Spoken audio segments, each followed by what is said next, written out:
Glasgow turned out to be the non-event many of us expected. No agreement on 2050, no agreement on 2030, nothing from China or Russia, just lots of words and stunts. There's some vague indication about coal being on the way out, which is strange because our Resources Minister pointed out today the demand for Australia's coal is not waning, despite what the economic models predict.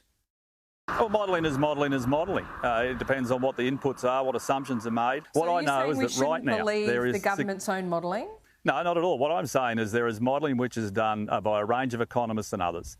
The outcome of the modelling is dependent on what inputs and what assumptions you make. And right now we have significant demand. We expect that demand to continue, in fact, grow out to 2030. Yeah, demand for coal is going to fall off sometime, but there's just no sign of it at the moment. Let me bring in now Michael Shellenberger, environmental campaigner and author of Apocalypse Never, among other books. Michael, good to talk to you again. You obviously have been on the program before, and I spoke to you in my Going Nuclear documentary. I'll come to that in just a moment. But first up, joining us now from Budapest, what was your take on Glasgow? How would you assess whatever it contributed to the global climate action zeal? I mean, mostly it was a festival of hypocrisy. It started with President Biden begging OPEC to produce more petroleum, which we are currently have a shortage of in the United States, in part because my fellow environmentalists have prevented the expansion of oil and gas production, supposedly in the name of the climate. But the result has been a return towards coal in the United States as well as around the world because we haven't had sufficient natural gas. We also saw in Glasgow, of course, 400 private jets show up to a conference that basically consisted of European governments trying to persuade Africans and Indians that they should forego the kind of development that we benefited from and should instead try to leapfrog to unreliable and expensive solar panels and batteries. I think the most offensive part of... Sorry, go ahead.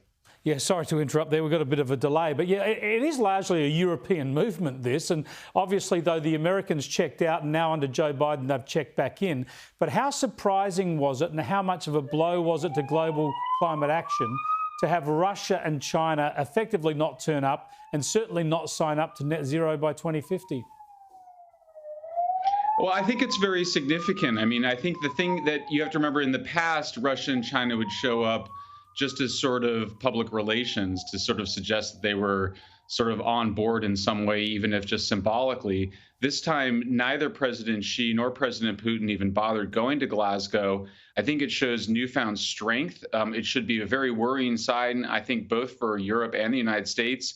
China and Russia are able to go it alone. Russia, as you know, has brought a new pipeline into Europe to bring natural gas. They're very confident in their position. It's not clear whether Putin is playing games with the Europeans or not, but he's definitely has control over European energy supplies. China, meanwhile, has announced 150 new nuclear reactors. It's going to achieve its own self-sufficiency, so it's not dependent so much on oil and gas and coal imports. So this is, I think, an inflection point in terms of the potential decline of the West in its relationship to larger global concerns. It certainly underscores that nations make their own decisions on energy and food policy. They don't decide to change what they do in terms of energy from the United Nations. But I think it's a real concern when you see people like President Biden begging OPEC on the one hand to produce more oil, and on the other hand say that he's taking advice from Prince Charles, of all people, not somebody that I think should provide much reassurance of a vision of a future of the United States energy economy. Oh, no, I don't think we should be taking advice from Prince Charles.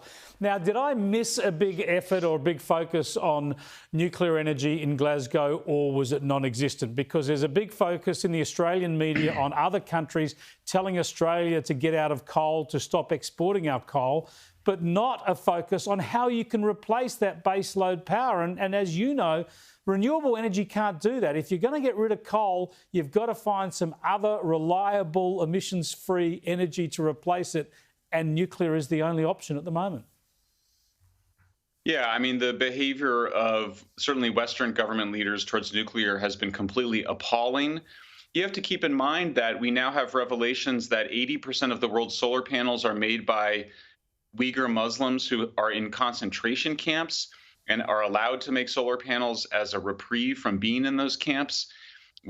John Kerry, the climate envoy for President Biden, expressed some concern about that a few months ago, but then recently asked about it, sort of shrugged his shoulders and said that it really wasn't his concern, which is a fairly appalling attitude given that the U.S. State Department has said that there's a genocide being committed against the Uyghur Muslims.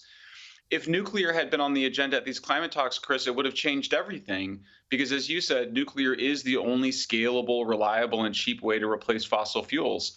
So the fact that the United Nations and so many Western government leaders, including European governments, have been arguing strictly for solar panels imported from China and unreliable wind energy, which has made German and Danish energy the most expensive electricity in Europe, whereas France and Sweden, which get 40% and 70% of their electricity from nuclear, some of the cheapest in the world, some of the cheapest in Europe, that should tell you that this UN climate conference isn't really about reducing carbon emissions. It's much more about trying to return Europe in some romantic fantasy and the United States to some pre-industrial past while trying to gain control over African economies, Asian economies, trying to keep them, I think, mired in poverty.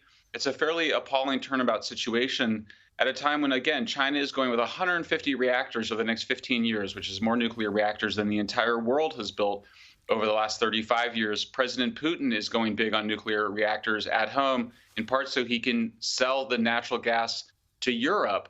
So I think it's a sad day for the West. I hope it's a wake-up call for Australian government, the U.S. government, Canadian, European governments.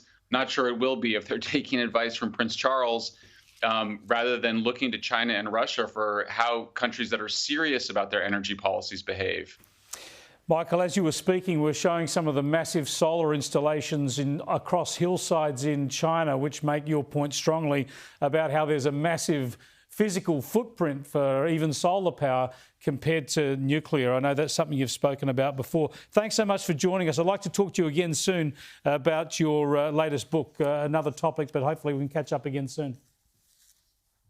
Good to be with you. Thanks, Chris. Michael Shellenberger there. His latest book is called San Francisco, How Progressives Ruin a City, or Why Progressives Ruin a City. We'll catch up with him on that book soon because that's a different but fascinating topic.